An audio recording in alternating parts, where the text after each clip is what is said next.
একদম বাংলাদেশ সীমান্তে পুরো 0 পয়েন্টের কাছে চলে এসছে।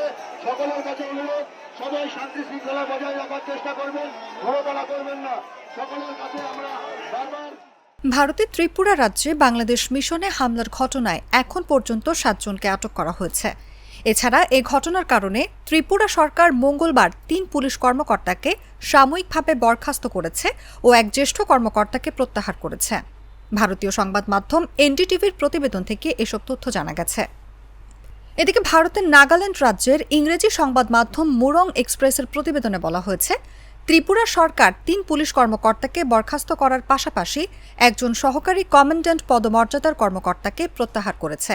ত্রিপুরা পুলিশের শীর্ষ এক কর্মকর্তা জানান, সোমবারের ঘটনা তদন্তের নির্দেশ দিয়েছে রাজ্য সরকার ও এই তদন্তভার পড়েছে সাউদার্ন রেঞ্জের ডেপুটি ইন্সপেক্টর জেনারেলের উপর। পুলিশের ওই কর্মকর্তা বলেন, সারারাত বিভিন্ন স্থানে অভিযান চালিয়ে বাংলাদেশ হাইকমিশন কার্যালয়ে নিরাপত্তা লঙ্ঘনের ঘটনায় জড়িত সন্দেহে 7 জনকে আটক করা হয়েছে। তাদের জড়িত থাকার বিষয়ে প্রাথমিক তদন্ত শেষে গ্রেফতারের বিষয়ে সিদ্ধান্ত নেওয়া হবে।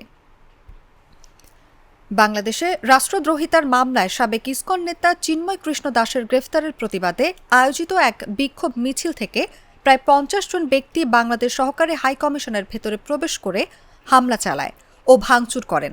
ঘটনার পরপরই ঢাকা এর তীব্র প্রতিক্রিয়া জানায়।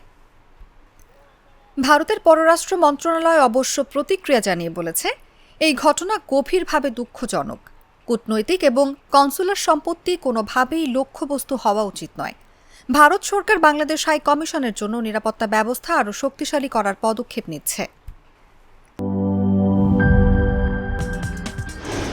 কি boss, vital match, tough opponent, tension? Come on bro, অপোনেন্টকে নিয়ে ভাবার সময় আছে। আসল অলরাউন্ডারের কাজই তো হলো যে কোনো টাফ সিচুয়েশনে টিমকে অলরাউন্ড প্রোটেকশন দেওয়া। জাস্ট লাইক মাই টাইলক্স, যার অ্যান্টিব্যাকটেরিয়াল এজেন্ট টয়লেটের কোনায় কোনায় পৌঁছে 99% জীবাণু ধ্বংস করে, টয়লেটের কঠিন দাগ ও দুর্গন্ধ দূর করে টয়লেটকে রাখে ক্লিন আর সুবাসিত। টাইলক্স টয়লেট ক্লিনার, ক্লিন মানেই টাইলক্স।